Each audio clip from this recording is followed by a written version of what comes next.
Okay, I think I hear something now. I hear you. Okay, cool. Okay, cool. Hi. Awesome. Hello. I'm super nervous, I can't lie.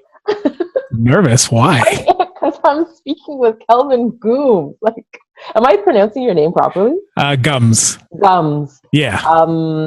Yeah. No, I am. I actually lost a bit of sleep last night. I'm so serious. I woke up like, what if I say the wrong thing? So, let's just get started. It'll be cool. Okay. So, welcome, Kelvin, author of Black Sun, The Longest Night. Okay, guys, I'm super nerdy right now. Okay, let me just get back into it because I am Sheena Blake of Discovering Diversity Publishing, and I don't usually get geeked out by stuff like this, but this interview in particular is really exciting for me because I think Kelvin is totally brilliant, and he has created a piece of work that's sort of changing the game when it comes to comic books. Wow. So, yeah, that's how I feel about it. That's awesome. Thank you. You're welcome. My husband and my kids are super geeked about the whole thing. They're just like, really? You're going to talk to Black Sun? And so, yeah, that's where we're at right now. Cool, So cool. welcome. Thank We you. usually call this our up close and not so in person personal interview. So Cool. I'm really, really, really grateful to have you on the show today.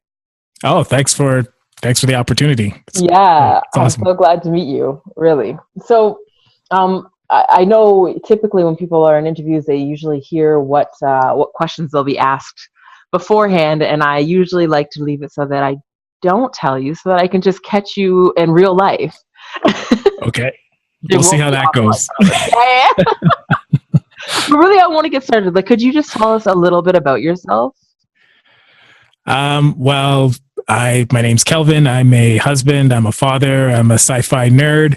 I have a publishing company called Black Sun Comics with the book that you just showed there. I don't know. What else could I tell you? I feel like this is leading to something else. Well, yeah. I mean, okay. So, I just have to say, because I think I get a phone call from my husband once a week asking when your next book is coming out. Other people in my world that just say well, when's the next one coming? And they get viscerally upset, when is it coming? And so I guess I'm roundabout trying to figure out what's coming next. I know that you're a busy man. So before you tell us what's coming next, I would love to know what was your process of writing, because you wrote it and illustrated the book. Yes. Yourself, right? Yeah. So if you could tell us, how long did it take you? What was the process like? That's a good question. I had the idea about maybe 5 years ago, just the idea. Yeah. And around 2014, 2015, I said, let me just do this. Because I'd always be making excuses. And I said, okay, no, let's just hunker down and do this. Do it. Yeah. And it took maybe... It didn't take that long to write, to be honest.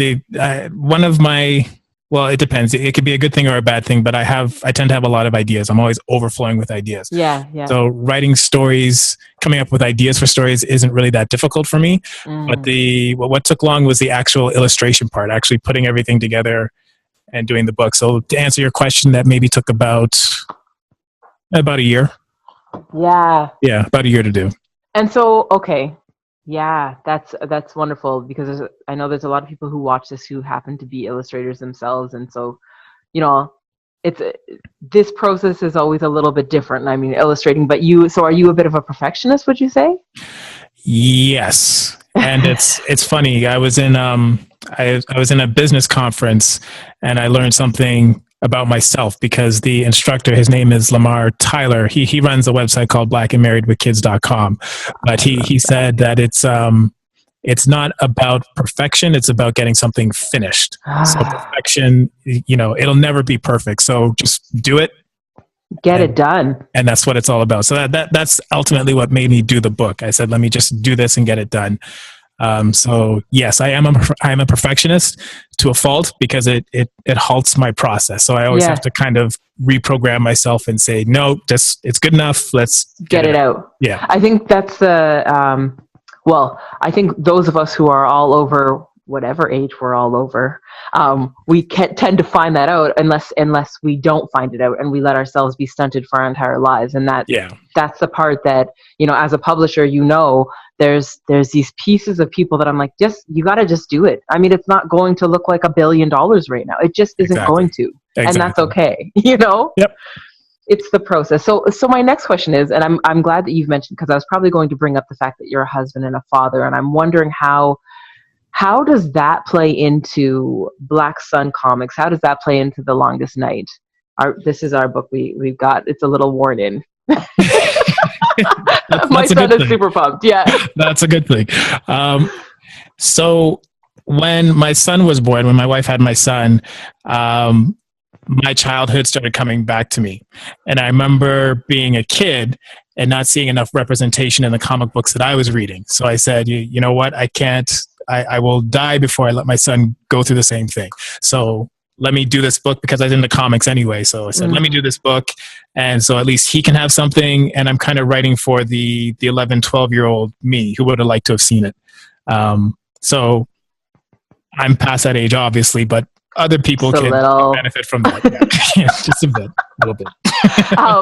I guess I like, and my super nerd is coming out because it's sort of the same reason I started writing. But when my son found this book, he was just like, because he's super into comics, and this is sort of, oh my goodness, I do this all the time. I don't know why I'm so nervous. So you guys are watching, don't judge me. It's okay.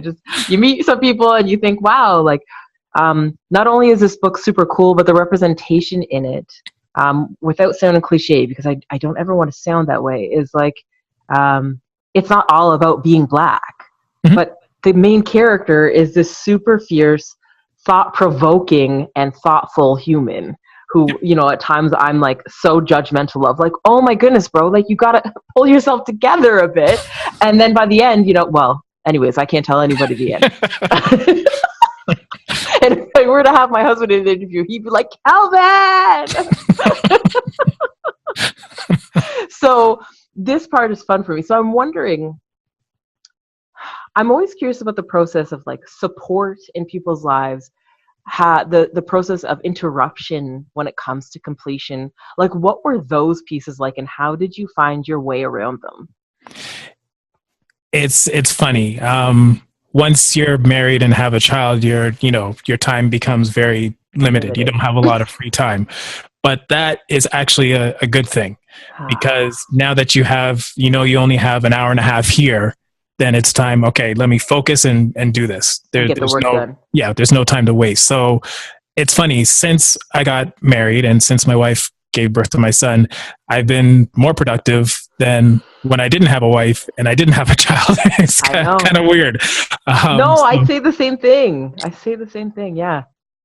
So yeah, that's kind of how it works. And it's good because sometimes when I need to sit down and just work on something, she'll take him out to play or whatever. So I can have those blocks of time to do stuff. So that's why I put the dedication to both of them in the front of the book, because really the book couldn't have been done without both of them. Yeah.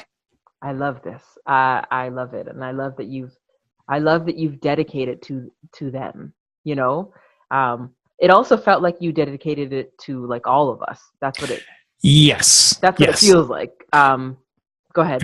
I wrote it for me, right? Yeah. I'm kind of selfish that way, but I knew that there was other people in the same boat as me that would be able to gain value from the book. So I get a great response from it. Yeah, wonderful. Okay, so my next question is, you know what my last question is going to be, so you'll know. But I'm not going to ask that yet. I want to know. I'm curious. So we know what inspired you. What are your biggest comic heroes? Who would totally geek you out if you were to meet them? You know what? I really don't have any. Okay. No, that's cool. Does that make sense? You're about my only one, in all honesty. I read a lot of comics when I was small. I guess, okay, if I was to think about it, I read a lot of Chris Claremont when he was writing X-Men. I was big into X-Men. So everything X-Men, New Mutants, all that kind of stuff I read. And Chris Claremont was a writer who wrote for X-Men near the late 80s, early 90s, I think. He had a really good run. So I was really inspired by his stories in terms of comic books. But that I wouldn't say that he's my only influence, though. Okay. A big one, yeah. Yeah, I love that. And is this you? No. People have asked me that before. Yeah. And it's funny. I got in a conversation with someone. Well, no, it wasn't a conversation. I was in a Facebook group for Black comic book creators. And someone asked, is it egotistical to create a character who's based on yourself? And then there's this big discussion, and it's like, well, you can't really create a character that's not based on yourself. Based on yourself, yeah. Every character that you create is some part of yourself. So to answer your question, no, the person is not me, but there are elements of me in Yarrow, the main character in Black Sun. Yeah. Okay. Can you give us a brief, and thank you for answering that, actually. Every time I look at it, I'm like, I wonder if it is likened after him, and I wonder what parts of you are him, are Yarrow. Okay, I have lots of questions for you. But Des, cool. Could you Cool. could you just tell us, like, what are those pieces of Yarrow that are you? The arrogance is part of it.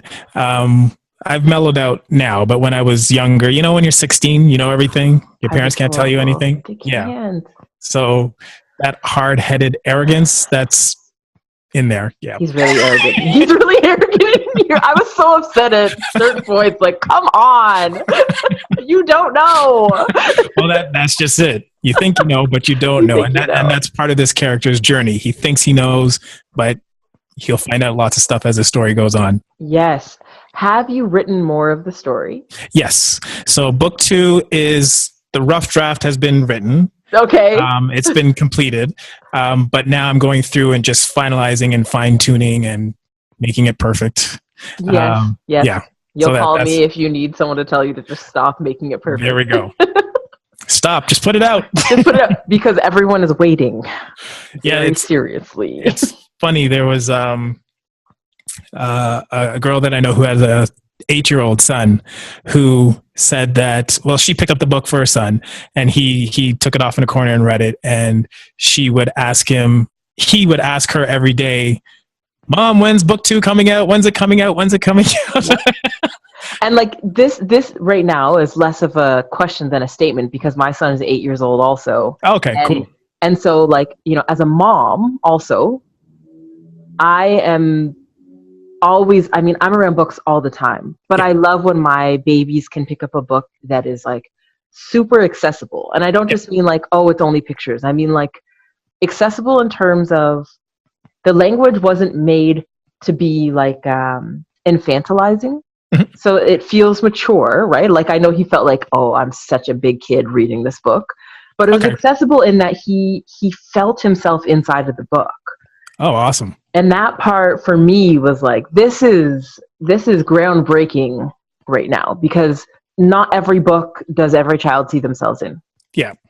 So I'm wondering now in terms of like race and culture, mm-hmm. is it at the forefront always of the things that you work on with Black Sun Comics? I know that sounds redundant almost, but. Yeah, absolutely. Okay. Because there's not many outlets there's not many empowering images of Black people in media. So I'd said for myself, I'm going to fill that niche. So there's going to be themes that are going to be very prevalent in anything that I do. It's always going to feature characters of African descent. It's always going to feature positive relationships between men and women. It's always going to feature Black families. Those are going to be prevalent things. Not that I have anything against anyone else, right? Anyone is free to do whatever they want. It's always strange that would have to exist in the antithesis of, like, why can't, I'm not sure why we can't just do that without it being disrespectful to someone else. Exactly. And the reason why I say that is because I get trolls sometimes who comment on stuff like that and say, oh, what you're doing is racist and all. Oh yeah. Could you tell us about that a little bit? And how you manage it? I heard a while ago, don't feed the trolls. So really when you see the statement, just delete, block, because there's nothing constructive that's coming out of that. They're just there to troll you and get a reaction, and they want the attention. So I just don't give them the attention. But it's always interesting. I screenshot the troll the troll comments. Yeah. I have a folder of all that saved. Maybe one day I'll show it to everyone just so you can see. And have you gotten a lot of negative feedback? No, I wouldn't say a lot, but part of what I've learned is unfortunately in this society, if you're doing something good for Black people, there's going to be resistance. Yeah. And that just comes with the territory. Yes. So I knew that going into it, and I expected it. So I was mentally prepared for that.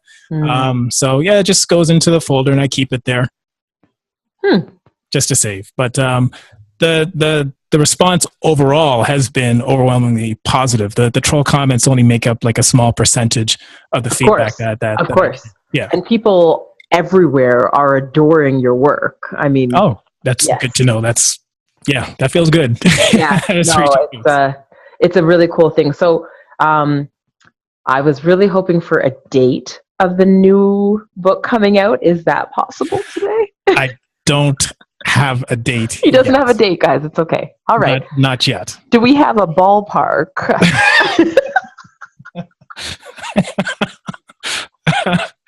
I'm sorry for the pressure. I know. Here's the thing. Like in real life, and we were both preparing to have a really real conversation. And like as your sister, I'm saying your work it's off the chains. It's thank you.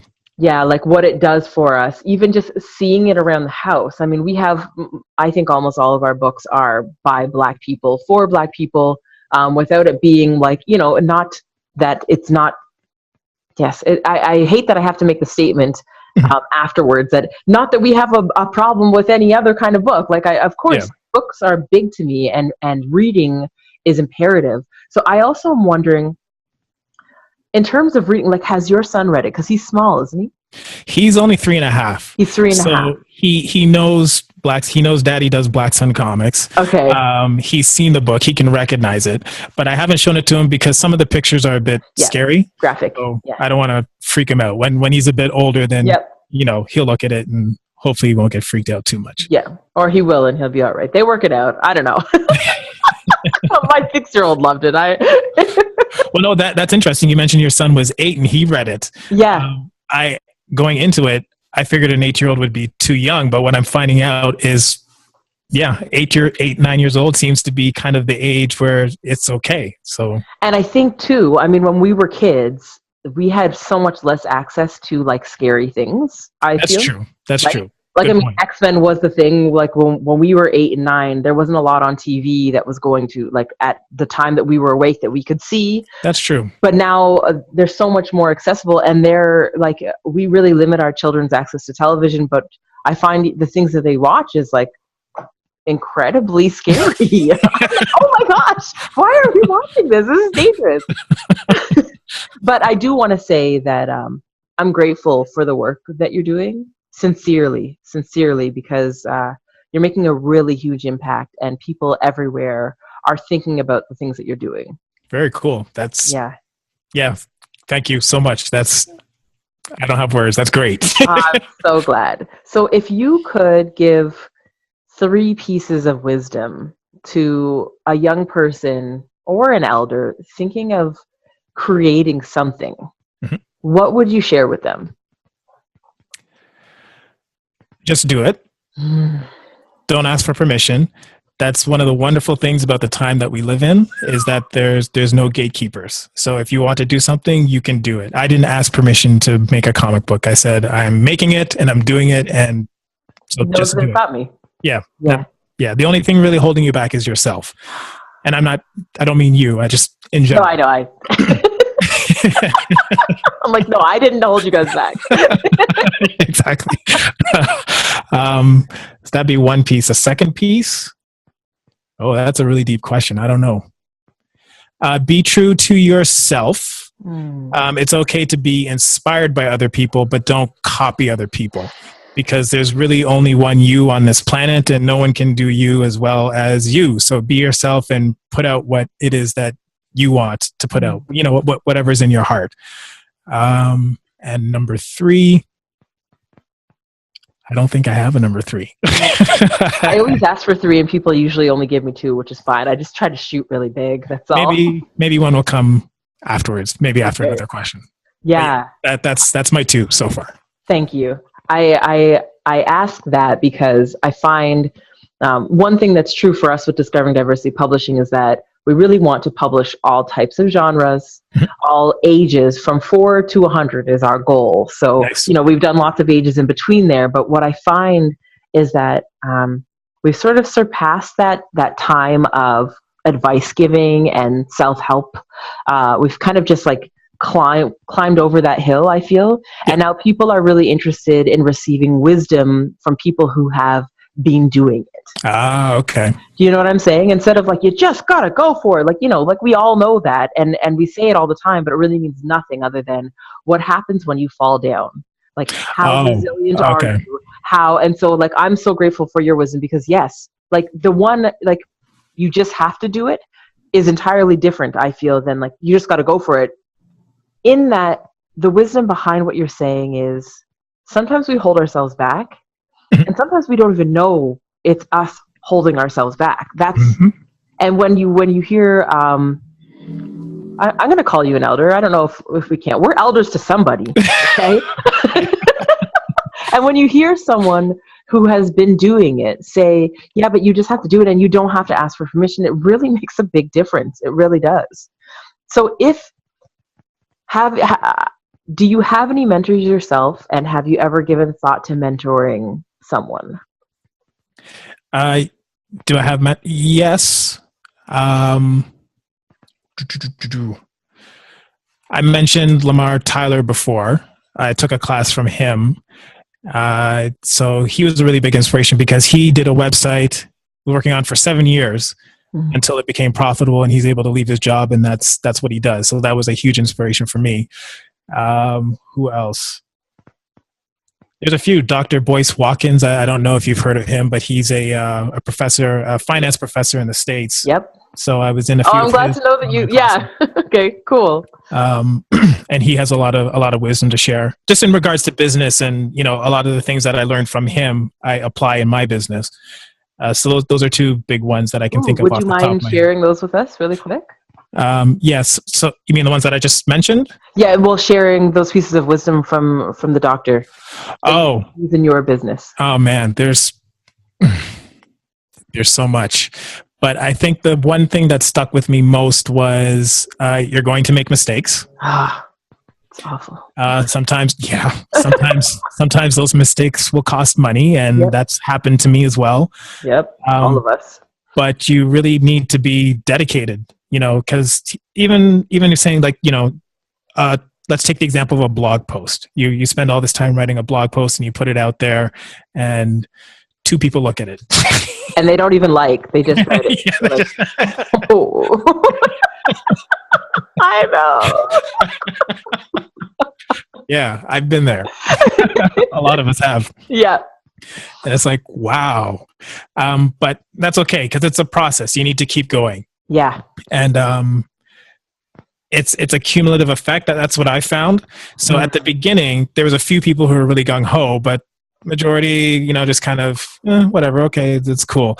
But as you do more, then people say, "Oh, okay, this person's consistent. They're doing something all the time." And it's really that cumulative effect that that you gain more momentum over time that really helps to propel you further. So you need to keep at it.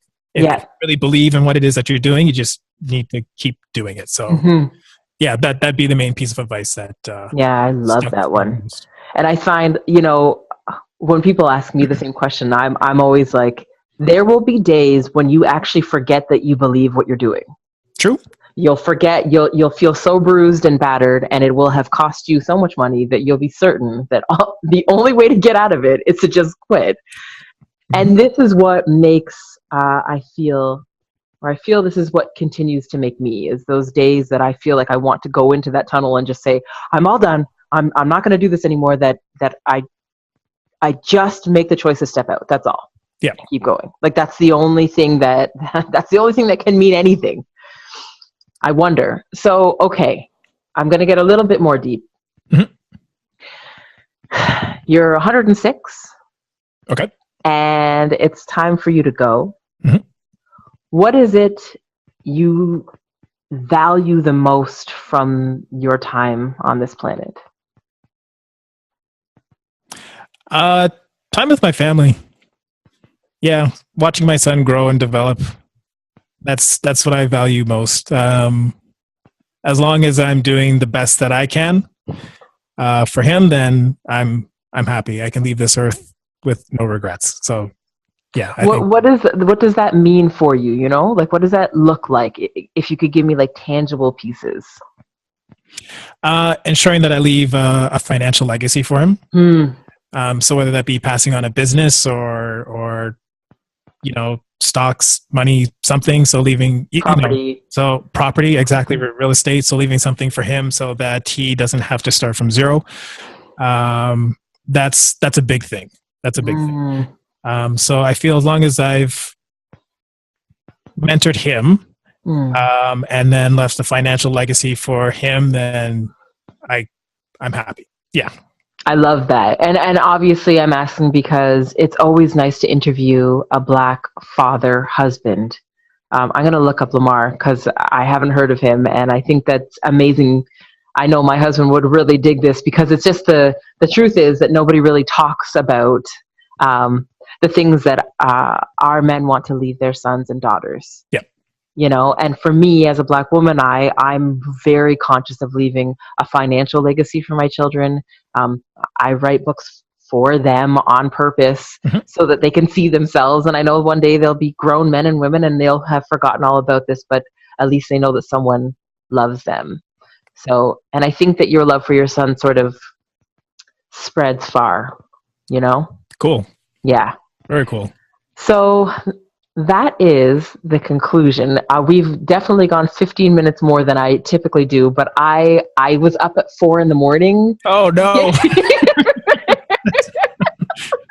What am I going to ask Black Sun? But I'm so grateful. I'm grateful for your time. I'm grateful for your energy. I'm grateful for your wisdom, for your work, and you.